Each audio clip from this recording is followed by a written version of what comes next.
Hallelujah, praise the lord. मसीह में आप सबकी सलामती हो। तो जैसे कि आप जानते हैं कि हम पैदाइश की किताब का मुतालिया कर रहे हैं बाइबल मुकद्दस में से, जिसके हम 2 बाब पढ़ चुके हैं और खुदा के फजल से अब हम 3 बाब का मुतालिया कर रहे हैं।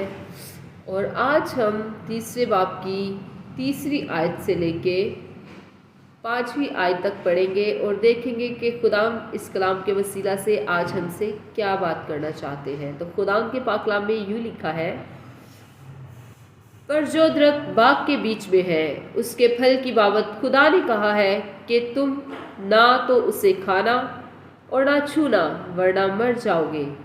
तब सांप ने औरत से कहा कि तुम हरगिज न मरोगे, बल्कि खुदा जानता है कि जिस दिन तुम उसे खाओगे तुम्हारी आंखें खुल जाएंगी और तुम खुदा की माने नेको बद के जानने वाले बन जाओगे। आमीन।